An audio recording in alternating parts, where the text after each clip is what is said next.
Bienvenue à toutes et à tous à ce webinaire qui a pour objet les nouveautés de la version 8 de SendJePay. Donc, je suis, pour la plupart, vous m'aurez reconnu, Aurélie Sinave, consultante formatrice SendJePay, et c'est moi qui ai le plaisir aujourd'hui d'animer cette présentation. Pour que ce soit plus confortable, vos micros ont été désactivés. Cependant, vous pouvez tout de même me poser vos questions au fil de l'eau via le chat. Soit j'y répondrai au fur et à mesure, soit on fera un point en fin de présentation. Comme ça, on répondra à toutes vos questions. Donc là, l'objet d'aujourd'hui, c'est de vous présenter la nouvelle version de SetJePay, donc la version majeure, la version 8. Vous avez pris l'habitude maintenant qu'une grosse version sorte en cours d'année, en milieu d'année, avec tout son lot d'améliorations fonctionnelles. Donc aujourd'hui, c'est ce que nous allons voir. Avant de débuter, je voulais juste vous représenter le petit calendrier des sorties.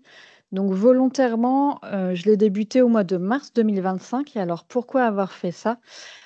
Pour être sûr que tout le monde ait bien eu l'information, on va dire, que 2 plans de paysage sont sortis. Donc les plans de paysage, pour rappel, c'est, les bases mises à disposition par l'éditeur pour nous communiquer les nouveautés légales.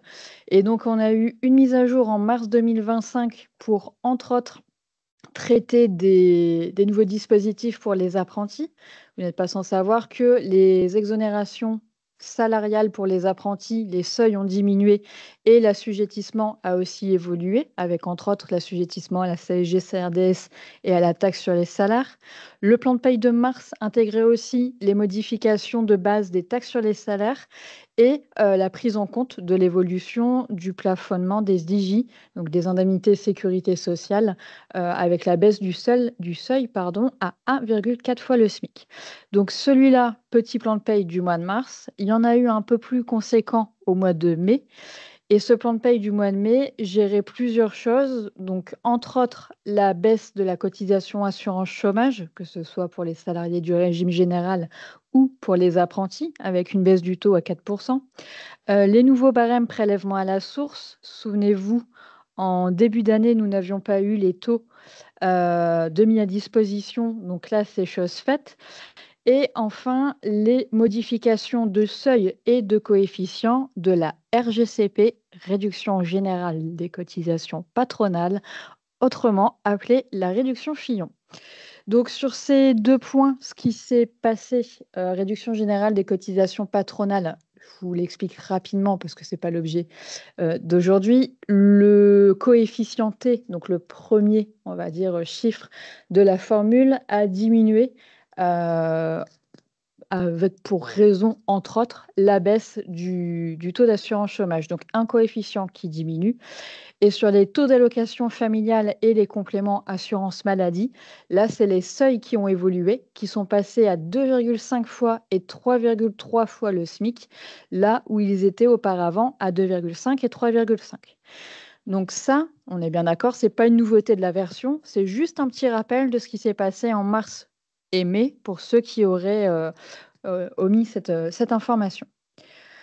Donc les versions de logiciels, il y a eu 2 dates de sortie des nouvelles versions de SetJePay, donc le 16 et le 18 juin.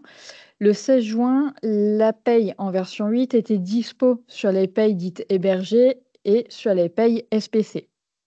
Le 18 juin, donc il y a 2 semaines à peu près, 2-3 semaines, la version 8 a été mise à disposition pour la totalité des suites Sage. D'accord?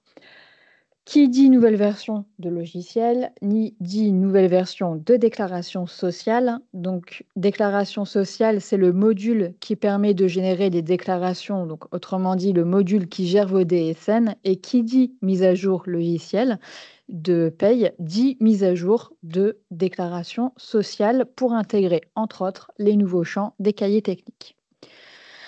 Au niveau des évolutions logicielles, la première qui va être la plus flagrante, ça va être la mise en place d'un tableau de bord. Maintenant, quand vous allez ouvrir votre logiciel de paye en version 8, vous allez arriver sur un écran comme celui qui est présenté ici. Donc en fait, l'idée, c'est d'avoir un tableau de bord sur lequel vous allez pouvoir visualiser et gérer vos traitements de paye. D'accord? Donc déjà, bah, la première chose, c'est que c'est assez coloré, assez visuel. On a un petit camembert d'avancement avec les différents statuts, de nos process de paye, donc les payes non commencées, calculées, éditées, validées et envoyées, donc envoyées en DSN. Et ensuite, on a un pré-filtre, donc on est d'abord sur les salariés actifs, donc les présents de ce mois-ci et du mois précédent. Et vous voyez qu'il va y avoir également un code couleur et un tas d'actions à côté qui seront disponibles. D'accord? Vous voyez également à l'écran, il y a 3 autres filtres qui sont, présents. On a entrée dans le mois, sortie dans le mois et en arrêt. Ben, en fonction de où vous allez cliquer, vous allez avoir accès à plus ou moins d'informations. Par exemple, si vous cliquiez sur sortie dans le mois, sur les fiches de salariés, vous auriez accès à la génération de la DSN fin de contrat de travail unique, donc pour l'attestation France Travail. Vous auriez accès à l'édition du solde tout compte, du certificat de travail, bref, tout ce qui est lié à la sortie du salarié. Si vous cliquiez sur entrée dans le mois, là, vous auriez accès, par exemple, à la DSN d'amorçage pour récupérer le taux de prélèvement à la source du salarié. Et sur le bouton en arrêt, là, vous auriez accès aux fonctionnalités pour les salariés en arrêt de travail sur le mois. Donc, une tuile assez visuelle et assez simplifiée pour avoir accès aux différents menus. Et sur la droite, un tas de tuiles, donc découpées en 4 parties, ma préparation de paye, mes traitements de paye, les états post-paye et les autres traitements. Et donc sur ces différentes tuiles, c'est juste, enfin juste, non, c'est pas mal. Cela va vous permettre de synthétiser en un seul et même endroit les opérations, on va dire, les plus courantes de la paye. L'import des données, l'import de Topaz, le téléchargement de bordereaux de paiement des indemnités sécurité sociale pour ceux qui les récupèrent par ce biais, la saisie en grille des variables de paye, ensuite l'édition, le paiement, la DSN, la clôture, la passation comptable, l'ouverture du mois. Et enfin, les états post-paye, donc l'incontournable est un résumé des cotisations, livre de paye et le journal de contrôle pour les audits de paye. Et enfin, le taux AT et le téléchargement des fiches de paramétrage des organismes complémentaires. Ça, bien évidemment, qui ne sont pas des choses à faire tous les mois. Donc, au niveau de ce tableau de bord, comme je vous l'ai dit, on a des indicateurs qui nous permettent de visualiser un petit peu où nous en sommes au niveau de la paye, nos principales actions disponibles sous forme de tuiles, donc pour éviter d'aller chercher dans les barres de favoris ou dans les différents menus. Et enfin, un filtre sur les salariés pour éviter d'avoir la totalité des salariés en visuel, bien qu'auparavant, nous avions déjà le filtre salarié présent qui était disponible, qui nous permettait d'avoir accès directement aux salariés qui étaient présents.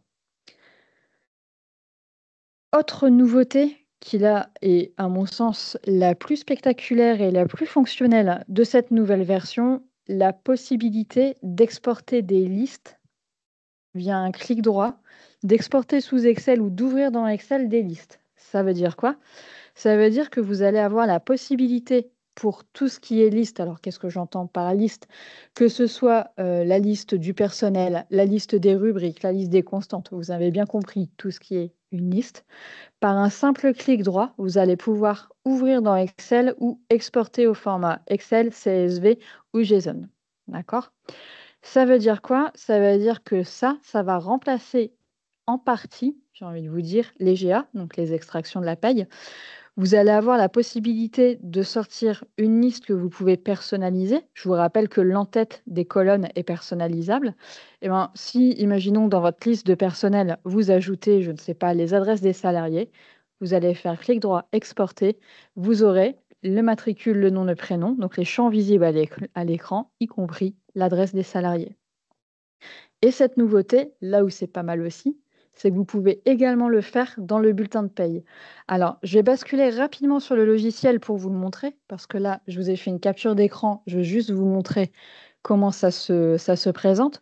Donc là, je suis sur 7 je paye. Vous voyez ici, j'ai tableau de bord. dans Tableau de bord la liste de mes salariés, tout un tas de codes couleurs. Je suis sur les salariés actifs, donc je peux, depuis ce tableau de bord, ouvrir la fiche du salarié. Je peux saisir un arrêt de travail. Je peux ouvrir le bulletin, valider le bulletin, générer le paiement et générer l'ADSN. D'accord? Si j'étais dans Entrer dans le mois, donc j'ai 3 salariés qui sont entrés ce mois-ci dans ma paye, j'ai accès en direct à ouvrir la fiche de salarié, générer une DPAE ou générer un signalement d'amorçage. Idem pour Sortie dans le mois, donc j'ai un salarié qui sort ce mois-ci, toujours accès à la fiche de salarié, la fin de contrat de travail, la génération, l'édition du solde de tout compte, du certificat de travail, l'ouverture du bulletin, le paiement et la clôture intermédiaire. D'accord? Et en arrêt, je ne pense pas avoir de salariés en arrêt, mais nous aurions accès aux différents champs. Au niveau de la petite fonctionnalité, ouvrir dans Excel ou exporter dans Excel, je vous la montre au niveau de la liste des salariés. Donc pour rappel ici, en clic droit, vous pouvez ajouter des champs ou en retirer, d'accord? Imaginons que je veuille une extraction sur les pays de naissance de mes salariés. J'ajoute le champ pays de naissance, ça apparaît sur ma liste, rien d'exceptionnel. Et maintenant, vous avez ici le champ exporter. Donc possibilité de les exporter ou de l'ouvrir directement. Donc, la différence entre ouvrir dans Excel ou exporter dans Excel, ouvrir dans Excel va vous ouvrir directement le fichier ici. Donc, vous retrouvez bien les différents champs qui sont dans ma liste. Et là où ça peut être pratique aussi, ça avait été demandé, plusieurs d'entre vous m'avaient posé la question de est-ce que je peux exporter mon bulletin sous Excel? Jusqu'à présent, ma réponse était non. À partir de maintenant, un clic droit, exporter. Moi, je vais ouvrir dans Excel pour vous montrer. Et vous avez votre bulletin qui s'ouvre dans Excel. Donc ça, à mon sens, c'est la nouveauté la plus spectaculaire de cette version. Mais vous allez voir qu'il y a encore tout un tas de nouveautés. Donc, les 4 choix possibles, je vous les ai dit. Ouvrir dans Excel, export CSV, export JSON. Si vous demandez l'export, par défaut, ça va s'enregistrer dans le répertoire qui a été défini pour vos documents. Donc, si vous n'avez pas défini de répertoire, quand vous cliquez sur «J'accède à mes documents» dans le logiciel de paye, par défaut, ça ira dans le répertoire Sage, Sadio Paye et RH, donc le répertoire d'installation. Autre nouveauté, la possibilité désormais d'affecter une date de paiement différente de la fin de mois. Alors je m'explique, là jusqu'à présent, le logiciel par défaut vous mettez en date de paiement la date de fin de mois. Donc là sur le mois de juillet, il allait vous proposer la date au 31 juillet. Si vous avez des dates de paiement fixes, si vous payez tous les mois votre paye au 25, on va avoir la possibilité maintenant de forcer, d'indiquer au logiciel que la date de paiement, c'est le 25. Comme ça permettra que ça se mette en automatique et ça vous évitera de changer la date de paiement lors de l'édition. Pour pouvoir modifier cette date de paiement, 2 possibilités. Vous allez pouvoir la gérer soit par établissement, soit par catégorie. Imaginons que vos cadres et non-cadres sont payés à 2 dates différentes. On va avoir la possibilité de distinguer les 2 dates. Ces nouveaux champs sont disponibles bien évidemment dans l'établissement, si vous voulez le gérer par établissement, et dans la catégorie, dans le menu où il y a les catégories, pour les catégories. Donc, je vous ai mis les captures d'écran, on a les nouveaux champs paiement et on peut venir les indiquer. Au niveau de la fiche de salarié, il y a de ce fait un nouveau champ qui est apparu, la date de paiement. Donc, quand vous êtes dans l'onglet Paye de votre logiciel, tout en bas à gauche, en dessous Paiement de salaire définitif, est apparu date de paiement. Et vous pouvez choisir si vous voulez que votre salarié soit par défaut payé à la date de paiement établissement ou alors à la date de paiement de sa catégorie. Pour vous éviter de modifier à la main tous les fiches de personnel, imaginons que vous ayez un paiement par catégorie, nous avons la possibilité de gérer ça par la modification en masse, donc par annexe modification en masse fiche de personnel. Dans divers payes, il y a un nouveau champ date de paiement qui est accessible et vous pourriez choisir établissement ou catégorie avec les critères de sélection habituels. Donc, si vous avez des dates de paiement qui sont variables d'un mois sur l'autre, bien évidemment, on ne peut pas les anticiper, on ne peut pas les deviner. Donc, dans ce cas-là, vous continuez d'utiliser le logiciel comme vous faisiez habituellement. Si votre date de paiement est en fin de mois tous les mois, bah, vous ne touchez à rien non plus. Vous pouvez laisser tel que les mises à jour de date de paiement se feront comme d'habitude. Au niveau des duplicata de bulletins, on a désormais la possibilité de ne voir que les salariés présents. Quand vous passiez par le menu annexe duplicata de bulletin, vous aviez la liste de tous les salariés qui sont présents dans votre base de paye, y compris les sorties. Donc, si vous n'aviez pas purgé vos données depuis très longtemps, vous pouviez avoir des cinquantaines, voire des centaines de salariés qui ne sont plus actifs, qui étaient présents. Et pour retrouver les duplicata, ça pouvait être un peu plus compliqué. Bah, désormais, vous avez accès au filtre, donc pour voir tout le monde ou uniquement ceux qui sont présents pour vous faciliter un petit peu la recherche.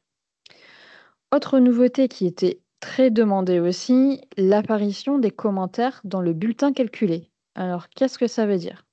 Vous savez que vous pouvez mettre des commentaires sur vos rubriques. Donc, par un clic droit commentaire, je peux mettre un commentaire sur une rubrique. Ce commentaire, jusqu'à présent, ne se visualisait qu'à partir du moment où vous faisiez un aperçu de bulletin. Maintenant, avec cette nouvelle version 8, le commentaire va apparaître également dans le bulletin calculé. C'est ce que je vous ai mis sur la capture d'écran. Donc, on a toujours le code couleur rouge pour les opérations en moins et bleu pour les opérations en plus. Et vous allez avoir en noir, en dessous, le commentaire qui va apparaître tel qu'il apparaîtra sur le bulletin de paye. Donc là, je vous ai fait un exemple. J'ai fait une régule de mutuelle sur un de mes salariés. Et automatiquement, le logiciel m'a bien mis mes dates de régularisation et me les fait apparaître pour que visuellement, ce soit plus simple pour moi de repérer mes différentes rubriques. Je n'ai plus à cliquer dessus pour m'assurer que c'est bien du janvier, du février, du mars, etc., etc. Au niveau de Sage BI Reporting. Donc, Sage BI Reporting, pour rappel, c'est un complément Excel qui permet d'extraire des données du logiciel de paye, dans notre cas, mais aussi de tous les autres logiciels de la gamme Sage. Donc, c'est un connecteur Excel qui permet de récupérer les informations et qui permet surtout la construction d'états et l'utilisation d'états fournis par le logiciel, par l'éditeur, pardon. La nouveauté sur, le Sage BI Reporting, c'est entre autres le changement de nom. Donc vous allez me dire, bah, on passe de Sage BI Reporting à Sage Business Reporting, c'est pas grand-chose. Bien évidemment, il n'y a pas que le nom qui a été modifié. Il y a quelques fonctionnalités et quelques libellés qui ont été revus et notamment la méthode de connexion qui désormais se fait via votre compte Sage et donc via une double authentification, heu, qui est assez récent. Au niveau de la dématérialisation des bulletins de paye, donc là, je parle de l'offre PeopleDoc, donc Sage Dématérialisation bulletin de paye et Sage Dématérialisation RH. Jusqu'à présent, quand vous faisiez une synchronisation de vos salariés, ça reprenait tous les salariés présents dans votre base. Maintenant, vous allez avoir la possibilité de ne synchroniser, pardon, que les salariés qui n'ont jamais été synchronisés. D'accord? Donc, quel est l'intérêt de ne synchroniser qu'une partie des salariés? Ben, en fait, de gagner un peu de temps pour les grosses sociétés. Ça évite que tout soit remouliné si on n'a qu'un salarié à créer pour lesquels on veut envoyer le mail. Donc là, c'est dans votre fenêtre de synchronisation, comme d'habitude, annexe, dématérialisation, synchronisation des salariés. Vous verrez qu'il y a la petite case à cocher salariés non synchronisés qui vous permettra de n'envoyer que ces nouveaux salariés. Au niveau des créations de sociétés et d'établissements, là aussi, on a encore de l'optimisation. Donc, l'import des DSN, donc pour rappel, on importe des DSN pour créer des nouvelles sociétés dans cette Je Paye. Imaginons demain, vous absorbez une nouvelle société qui ne travaille pas sur Sedge actuellement. Et ben, en fait, pour créer la base et récupérer les fiches de salariés, les établissements, les contrats sociaux, et cetera, en fait, tout ce qu'on va retrouver dans une DSN, on va pouvoir créer notre société à partir d'une DSN en format TXT. Et donc là, la nouveauté sur la version 8, c'est qu'ils ont encore complété les contrôles, donc les contrôles du fichier, pour s'assurer d'avoir un maximum de fiabilité dans la création. Au niveau des optimisations sur les créations, donc on va avoir la possibilité de récupérer les paramétrages de l'indemnisation maladie d'une société déjà existante.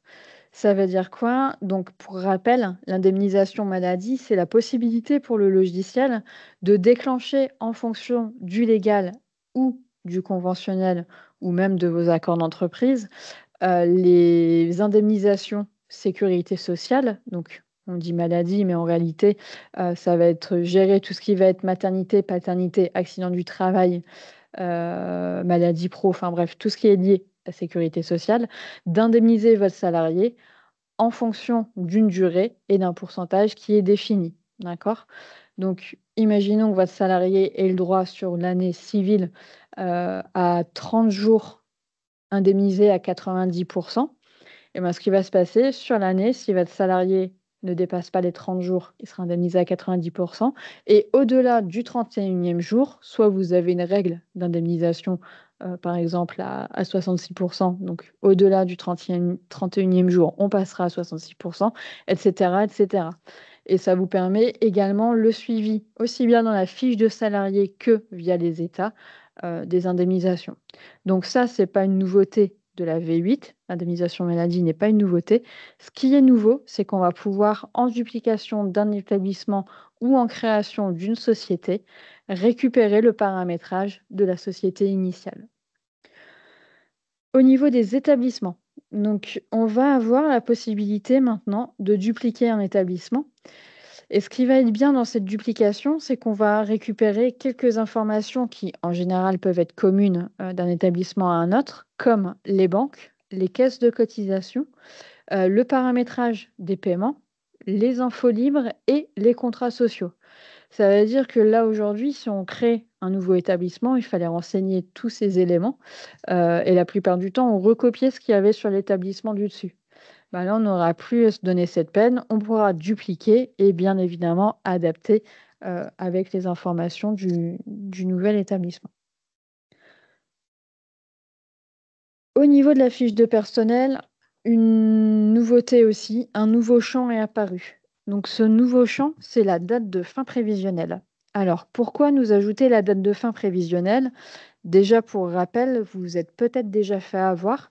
Sur tous vos contrats en CDD, si vous ne renseignez pas de date de fin prévisionnelle, vous avez une anomalie en DSN qui vous indique que cette date est obligatoire. Et ben maintenant, vous allez avoir la possibilité de distinguer la date de fin et la date de fin prévisionnelle. Donc, date de fin prévisionnelle, toujours obligatoire pour les CDD.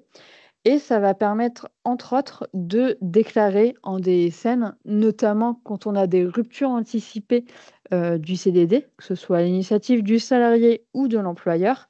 Vous allez avoir la possibilité de distinguer ces deux dates. Donc là, je vous ai donné un exemple d'un CDD qui devait se terminer au 31 juillet, mais pour lequel j'ai une fin au 10 juillet. Et ben, j'aurai bien dans ma DSN la date de fin au 10 juillet, donc la date de fin de contrat, et l'information pour France Travail que la date de fin prévisionnelle était au 31 juillet. Donc ça, cette nouveauté, c'est lié à une fiche DSN, donc la fiche numéro 238, qui nous explique comment gérer les dates en cas de rupture anticipée des CDD. Donc je vous laisserai aller y jeter un petit coup d'œil si cela vous intéresse. Au niveau toujours des nouveautés fonctionnelles, la liste des arrêts de travail, donc les arrêts de travail, c'est là où vous allez saisir vos arrêts pour ensuite générer vos DSN. Si vous avez un paramétrage du précalcul des indemnités sécurité sociale, donc les indemnités qui se calculent en automatique, d'un arrêt sur l'autre, vous avez la possibilité d'avoir une vue dite IJSS. Donc l'intérêt d'être en vue IJSS, ça vous permet de voir un petit peu le suivi, de vos indemnités, voir si vous avez été remboursé par la CPAM, si vous avez bien apporté vos remboursements et vos régularisations. Ou alors, vous avez toujours la possibilité d'avoir la vue DSN, donc vue DSN, qui vous permet de vous assurer que vous avez bien envoyé les éléments dans déclaration sociale, donc que vous avez bien généré une déclaration. Sur le bulletin clarifié, donc là, bulletin clarifié, c'est une optimisation également. Les valeurs 0 sont affichées à place de rien du tout dans les totaux des bulletins clarifiés. Ça faisait un peu bizarre, on avait des bulletins vides. Clairement, on avait les cadres sur les bulletins quand un bulletin était vide. Et on avait le sentiment qu'il nous manquait quelque chose ou quelque chose s'était mal passé. Maintenant, vous allez bien voir des zéros, comme ça on voit bien que c'est un bulletin à 0 et qu'il y a pas d'anomalie, j'ai envie de vous dire, logicielle. Au niveau du traitement en chaîne, alors ça, traitement en chaîne, c'est une nouveauté d'il y a quelques versions, de la version 7, si je dis pas de bêtises, et que vous utilisez très peu. Je vais vous la remontrer juste pour qu'on soit d'accord sur ce qui est le traitement en chaîne. Le traitement en chaîne, c'est la possibilité d'avoir ici, les fins de process de paye les uns à la suite des autres. Donc, ça veut dire quoi? Ça veut dire que ça vous permet l'édition des bulletins, ça vous savez le faire, il y a pas de souci, les virements des salaires, mais surtout la génération et l'enregistrement des livres de paye, des états résumés des cotisations. Alors pourquoi je vous dis l'enregistrement? Parce que certains d'entre vous, vous les éditez pour, contrôler vos DSN, mais parfois vous les supprimez une fois la DSN terminée. Et quand vous voulez refaire des contrôles et ressortir vos états, vous ne les avez pas forcément à portée de main. Bah là, le fait d'utiliser le traitement en chaîne permet d'avoir tous les états de préenregistrés, j'ai envie de dire, d'être certain que tout se soit bien enregistré. Donc la nouveauté sur le traitement en chaîne, c'est quoi? C'est qu'avant, à chaque fois que vous faisiez une étape, c'est-à-dire que si vous faisiez édition, virement ou livre de paye et état résumé des cotisations, par défaut, ça vous sauvegardait la base de paye. Donc je ne suis pas contre les sauvegardes de base de paye, bien au contraire, je vous dis toujours que vous devez faire une sauvegarde avant clôture de votre base de paye et une sauvegarde dès que vous faites quelque chose d'un peu ambitieux ou que vous n'êtes pas trop sûr de votre coût, on sauvegarde la base. Mais là, ça voulait dire que si vous faisiez les actions une par une, ça déclenchait une sauvegarde à chaque fois. Donc ce qui a été optimisé, c'est que la sauvegarde ne se coche qu'à partir du moment où je coche clôture mensuelle. Mais ça ne vous empêche pas, vous, de venir ici cocher sauvegarder la base de paye, peu importe l'étape sur laquelle vous êtes. C'est juste qu'en automatique, il ne viendra se cocher qu'avec ici la clôture mensuelle. Donc ça, je sais que pour l'instant, vous n'avez pas pris le prix de l'utiliser parce que vous avez vos habitudes. Les nouveaux utilisateurs, eux, ont pris l'habitude d'utiliser ceci, mais à terme, je pense même qu'on n'utilisera plus que le tableau de bord qui est en arrière-plan. Il faut juste changer nos habitudes et s'y habituer. Voilà pour les traitements en chaîne. Au niveau de tout ce qui est libellé, dans le logiciel, donc normalement, il n'y a plus de libellés Pôle emploi qui traînent et normalement encore moins des libellés ACDIC, même si j'en vois encore parfois dans vos rubriques.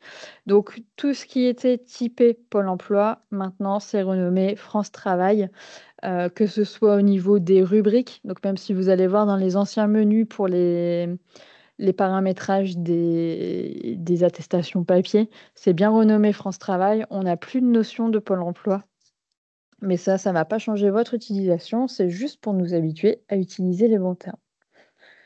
Au niveau des paramètres de paye, donc on a la possibilité, maintenant d'avoir les assiettes sur 4 décimales. Alors, les assiettes déjà, qu'est-ce que c'est? Les assiettes, c'est les assiettes qui servent à la base de calcul de vos cotisations.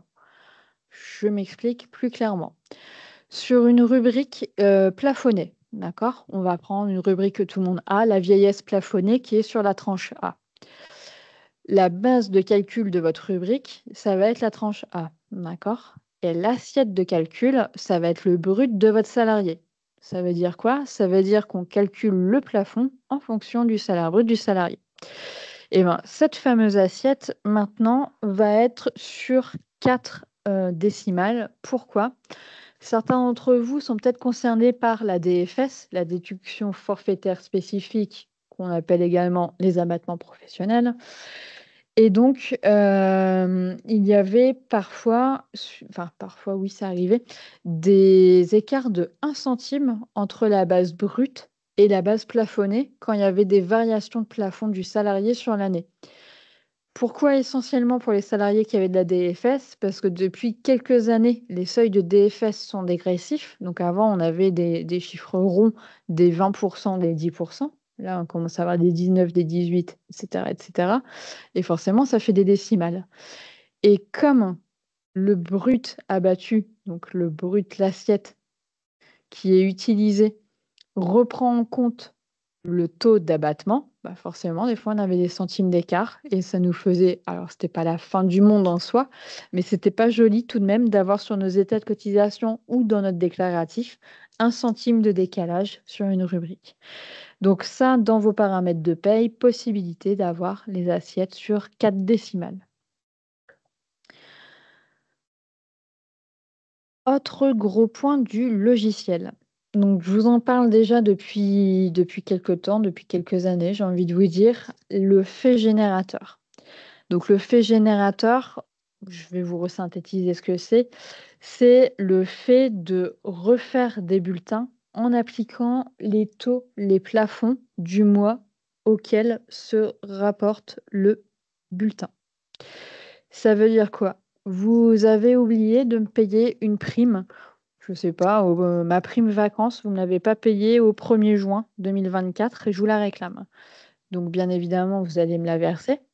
Si vous voulez me la verser, il va falloir me la verser au titre de 2024 et de ce fait, appliquer les taux, les plafonds et tout ce qui va bien correspondant à l'année précédente. Donc là, la nouveauté version 8, la nouveauté de cette version-ci, c'est qu'on a désormais une fonctionnalité qui s'appelle l'extourne. Donc en gros, ça veut dire quoi? Ça veut dire annuler le premier bulletin. Donc dans mon cas, annuler mon bulletin du 1er juin 2024 au 30 juin 2024 pour me recréer un bulletin dans lequel il y aura ma régularisation et qui comportera mes plafonds, mes taux, tout ce qui va bien correspondant à 2024. Donc ça, c'est déjà fonctionnel dans le logiciel. Par contre, il n'y a pas encore d'obligation à aujourd'hui. Normalement, ça aurait dû être en janvier 2025. C'est pour ça que je vous en ai déjà parlé les années antérieures. Je vous avais expliqué que le logiciel maintenant historisait, les constantes, historisait les rubriques, on avait parlé des bulletins de rappel et cetera. Mais là, ça a été reporté en 2 temps. Donc en 2026 avec une phase de pilotage. Par contre, on n'a pas encore les informations sur les modalités d'accès à ce pilotage et ensuite 2027 en vigueur pour tous. Ça veut dire quoi? Ça veut dire que normalement, tout le monde devra faire de la même manière. Donc si je dois faire un bulletin sur des données antérieures, je vais devoir annuler le bulletin en question et repasser correctement les informations. Donc c'est plutôt pas mal fait dans Senge. Donc une nouvelle fonctionnalité, donc ça s'appelle extourne. Vous allez dire à partir de quand vous voulez extourner le bulletin. Donc dans mon cas, on mettrait 1er juin 2024. Ça va me permettre dans mon bulletin en cours de venir indiquer la rubrique ou la constante que je veux régulariser. Dans mon cas, je vous ai dit quoi? Une prime vacances. Donc on viendrait mettre par exemple 1 000 € dans une prime vacances et donc ça recalculerait mon bulletin de juin et j'aurai la possibilité directement depuis le bulletin de le clôturer. Alors, je vous le montre rapidement. Hop. Donc ici, une fonctionnalité extourne. Je vais me mettre sur ici, ce monsieur, je pense que je n'ai pas fait de test. À partir de quand je veux faire mon extourne, on va mettre, hop, allez, octobre 2024. Je veux faire une régularisation sur quoi? Une rubrique. Là, pour l'exemple, je vais faire sur une prime exceptionnelle et je vais faire une régule de 1 000 €.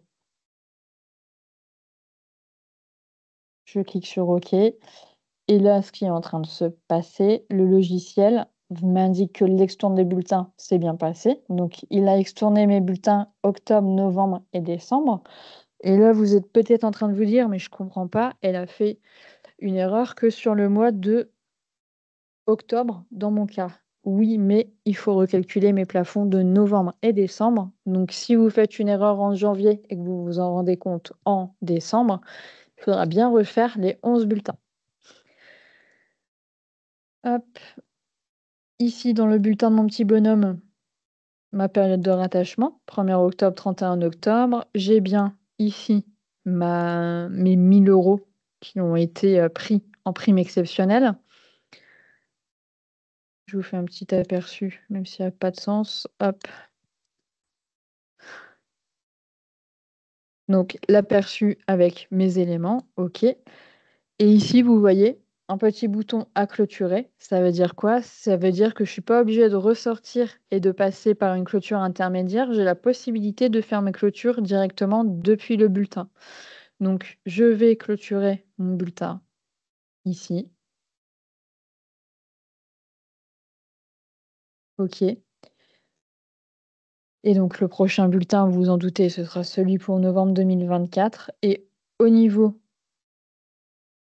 de mes bulletins cumul, je vais vous montrer quelque chose. Dans mes historiques, j'ai 3 bulletins. J'ai un bulletin nul pour novembre 2024. J'ai un bulletin nul pour décembre 2024. Et j'ai mon bulletin rectificatif d'octobre que je viens de clôturer. Donc ensuite, j'aurai mon rectificatif de novembre, mon rectificatif de décembre. Et enfin, j'aurai mon bulletin, mon vrai bulletin, j'ai envie de vous dire, de juin 2025. Donc là, on n'en est pas encore à l'utiliser. Je voulais juste vous montrer rapidement ce qu'on entendait par là pour que ce soit un peu plus visuel. Si jamais vous êtes vraiment intéressé par le fonctionnement complet du fait générateur ou de tous les textes qui sont rattachés au fait générateur, il y a une documentation qui a été mise à disposition dans le logiciel. Donc, via la ligne documentation de paramétrage, vous allez avoir toutes les informations liées à ce paramètre. Comme on a ajouté un nouveau champ, vous avez la possibilité derrière de, éditer tout un tas de nouvelles choses, j'ai envie de vous dire. Donc on pourra éditer les bulletins dits corrigés, d'accord? Au niveau du paiement des salariés, on aura la possibilité, d'éditer que les bulletins de rétroactivité ou la totalité. Donc avant, vous pouviez le faire sur les bulletins classiques, sur les bulletins de rappel ou sur tous vos bulletins. Ensuite, dans les paramètres de paye, on a la possibilité, si on le souhaite, d'éditer les bulletins sur un autre modèle. Imaginons pour une raison quelconque, vous voudriez une mise en page spécifique pour vos bulletins extournés, on pourrait le paramétrer. Et là, c'est le point le plus intéressant, les bulletins de paye qui sont extournés et corrigés vont bien évidemment être transmis au niveau de la DSN et générés avec les périodes de rattachement. Ça veut dire quoi? Ça veut dire que dans mon cas, on a comment dire? On a fait une régule sur le mois d'octobre 2024. Bah, dans ma DSN, je vais avoir une ligne en moins pour octobre 2024 et une ligne en plus. Comme quand vous faites des régularisations en annulaire en place, quand vous faites un clic droit régularisation annulaire en place, ça vous met la rubrique en moins et la rubrique en plus. Ben là, c'est exactement la même chose, pardon, mais pour tous les champs de la DSN. Donc aussi bien, par exemple, les nombres de jours calendaires travaillés, les temps rémunérés, les salaires rétablis, enfin tout ce que vous voulez. Tout ce qui vient du bulletin qui part en DSN, j'aurai un mois en moins et un mois en plus pour le correctif.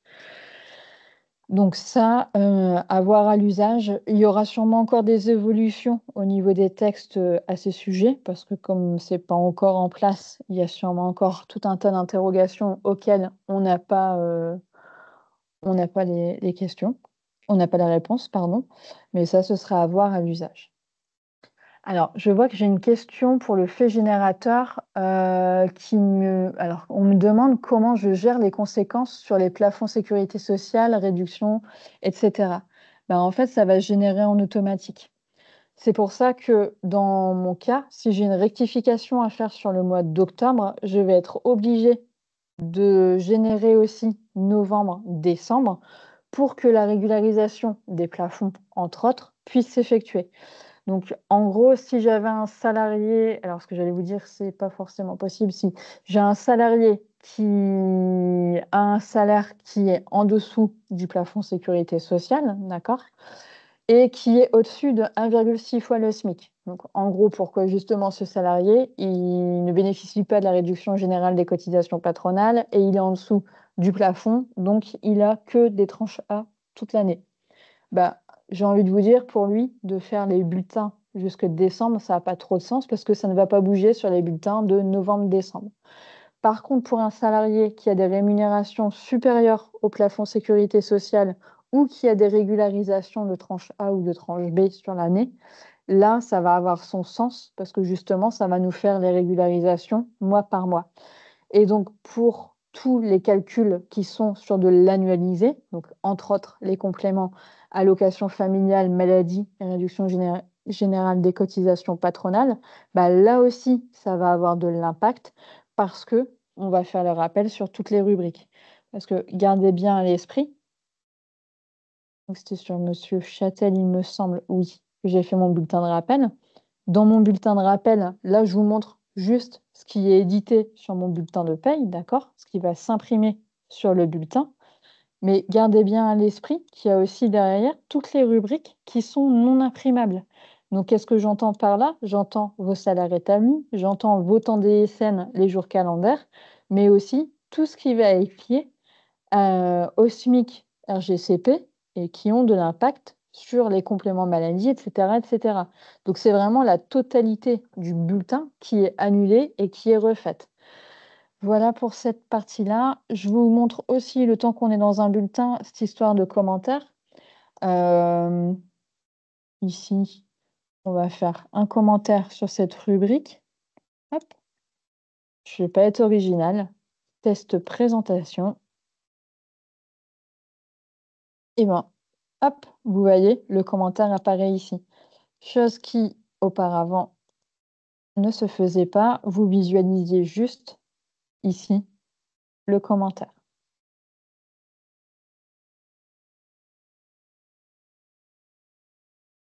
Hop, voilà pour ça. Je pense avoir répondu à la question. Alors après, j'ai des questions sur du légal, sur la DGFiP, et cetera. C'est propre à chaque organisme, mais oui, en effet, vous avez, si vous reversez quelque chose qui impacte le net imposable, vous allez devoir impacter, enfin, ce que vous allez devoir, c'est que cela va impacter le net imposable de la période.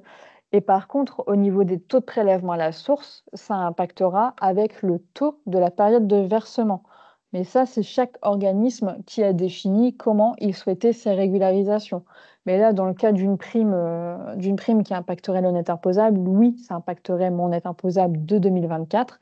Par contre, n'ayant pas la possibilité d'appliquer un taux antérieur, ça appliquerait le taux, si mon salarié est sorti, le taux en fonction des barèmes taux neutre ou soit le taux applicable à l'instant T. Mais ça, c'est vraiment propre après à chaque organisme.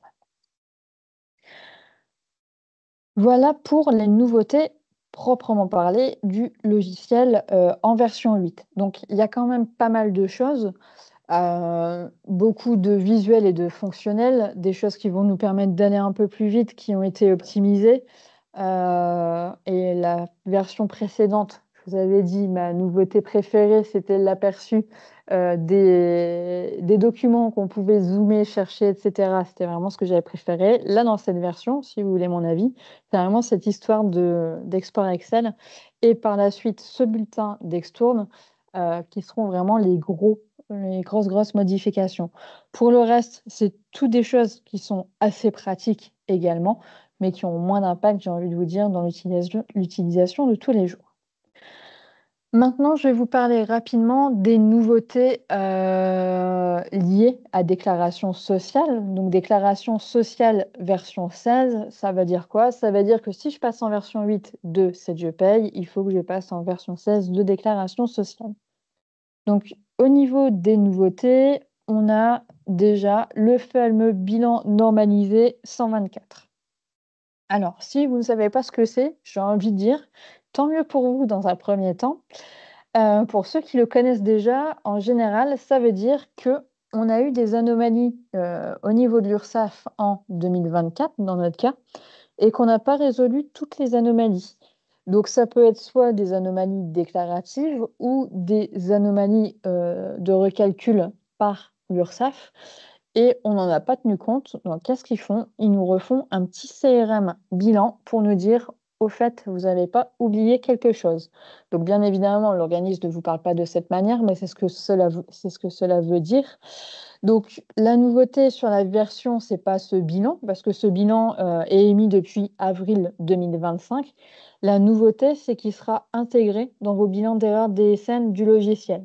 Donc ça veut dire quoi? Ça veut dire que vous pourrez plus dire: «Je l'ai pas vu», parce que vous allez avoir un point d'exclamation rouge et le détail qui va apparaître, de l'aperçu du logiciel.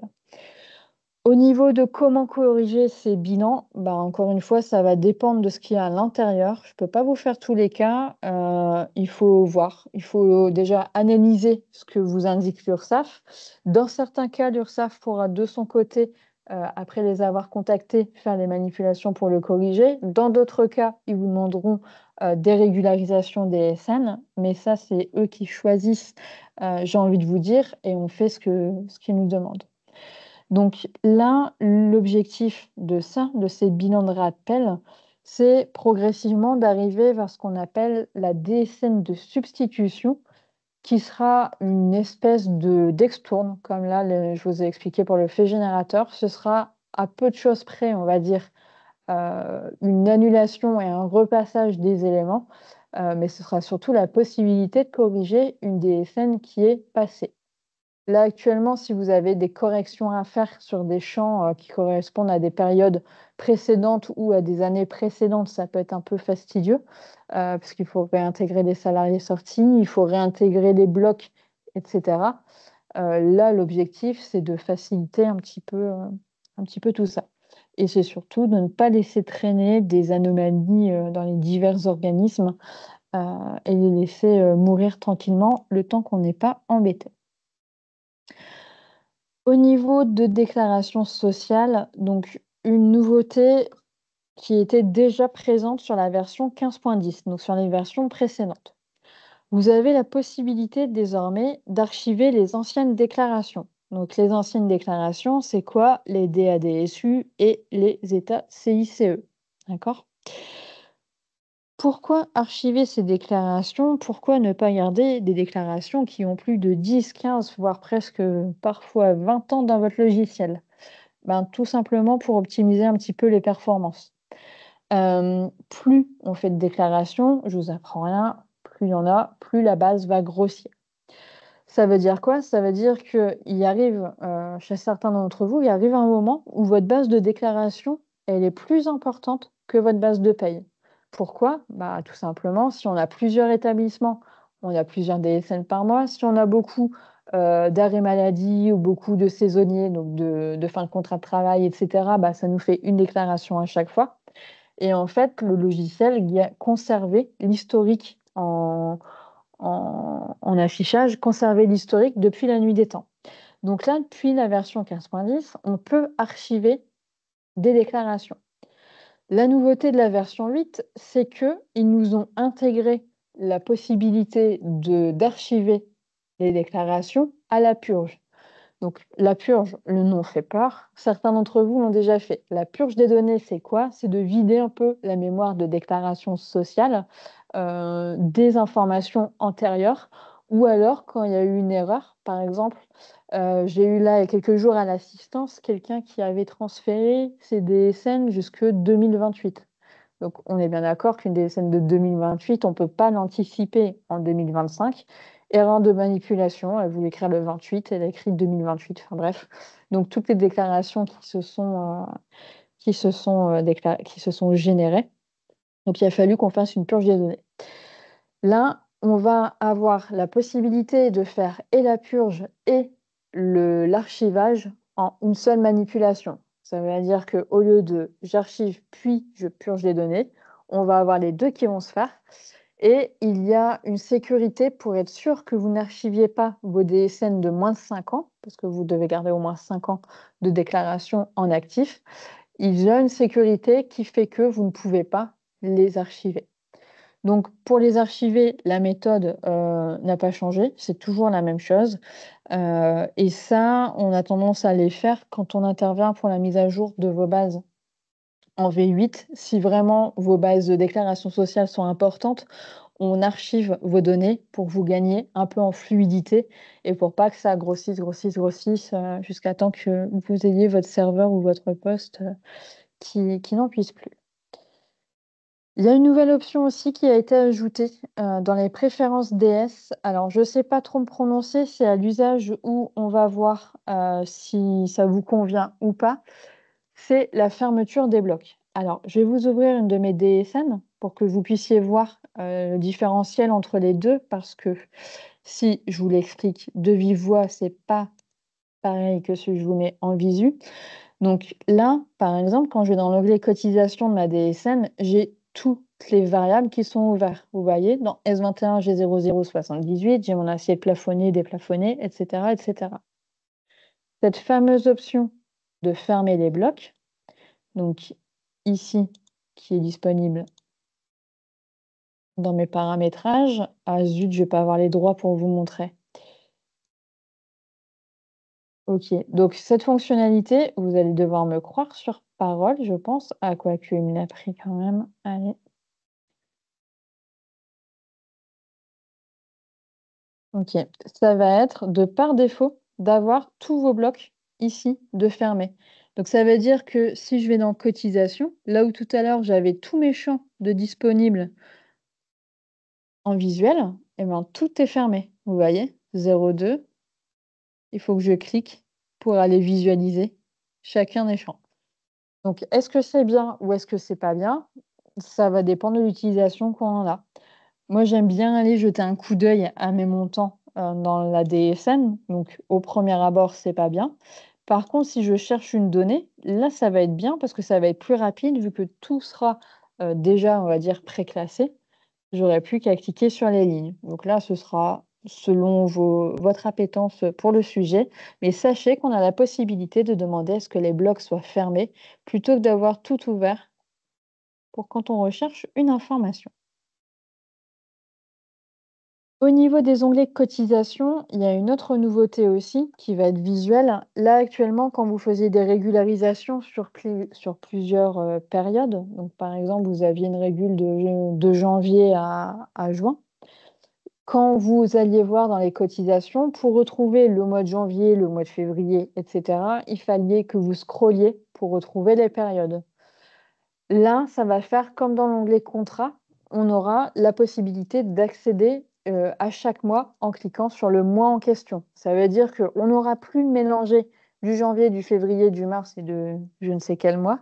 Il faudra qu'on clique sur janvier pour voir le janvier, sur février pour voir le février, et cetera, et cetera. Et là, c'est pas une option, c'est, mis par défaut et ce sera clairement plus pratique. Ça évitera de ne pas visualiser une date ou de chercher. Certains d'entre vous que j'ai eu à l'assistance, m'ont déjà vu chercher après le mois de février dans tout le tas de champs, pour ne pas le trouver la première scroll et devoir remonter pour dire: «Ah bah oui, il était là, je l'avais pas vu». Bah ça n'arrivera plus grâce à cette modification. Au niveau des fins de contrat de travail uniques, alors les sociétés qui appliquent encore le décalage de paye fiscal, Alors, je ne parle pas du décalage de paye social qui n'existe plus, mais le décalage de paye fiscal. Certains d'entre vous, et je crois même qu'il y a 1 ou 2 personnes qui sont, dans la session qui ont eu le cas, vous avez eu notamment au mois de décembre ou de janvier, je ne sais plus, France Travail qui vous a rejeté vos DSN de signalement ou qui vous non, vous avez pas rejeté, pardon, mais qui avait fait des doublons, qui avait mis 2 fois le même mois dans la déclaration. Et en fait, quand vous les avez contactés, ils vous ont dit: «Mais oui, il faut mettre 101 et 102 pour qu'on puisse dissocier, on va dire, les 2 périodes et comprendre que ça ne s'affinit pas sur le même champ et ne plus vous le doubler». Donc là, ça a été corrigé dans la nouvelle version de déclaration sociale. Maintenant, ça va bien savoir vous mettre 101 et 102 pour, le mois M-1 et vous ne devriez plus avoir ce type d'anomalie. Donc société en décalage fiscal, vous êtes peu nombreuses, à encore appliquer ce décalage. Pour les autres, il y avait rien, à signaler, il y avait pas de manipulation. Mais pour vous, vous aviez pu avoir ce souci. Donc maintenant, c'est résolu. Autre souci que vous avez pu rencontrer, les rejets pour des localités, avec des accents ou des tirets. Donc là, pour éviter les problématiques des caractères accentués, toutes les localités vont remonter en majuscules, dans déclaration sociale. Donc même si vous l'avez écrit en minuscule dans cette «Je paye», l'information va remonter, en caractère, capital. Et ben, voilà, j'en ai fini pour ça.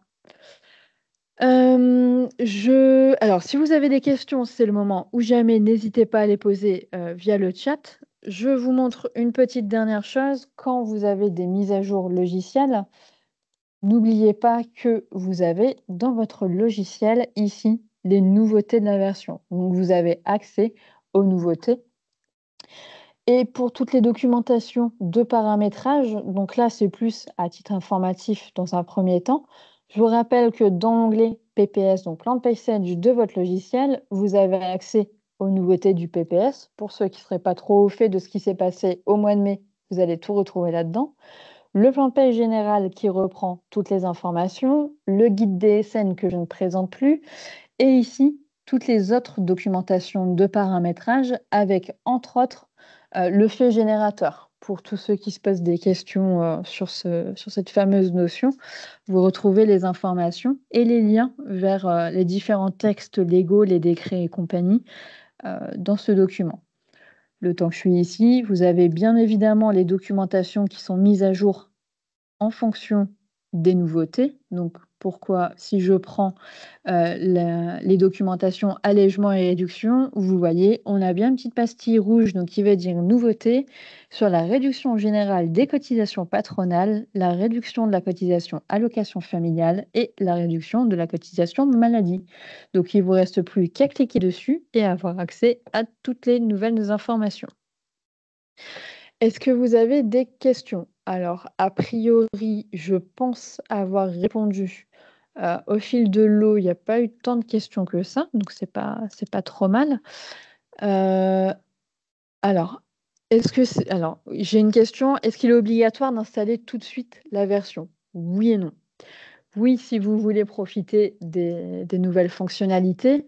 Non, il n'y a pas d'impérativité, pardon, d'impératif, de l'installer là, obligatoirement sur le mois de juillet.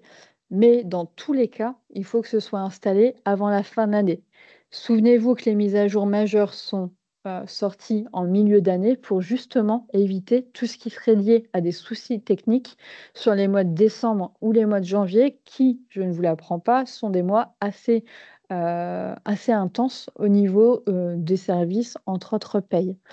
Donc il va falloir l'installer, vous n'aurez pas le choix pour les nouveaux cahiers techniques et cetera et les nouveautés, mais vous pouvez l'installer, oui, entre là et les mois qui viennent, ça pose pas de problème.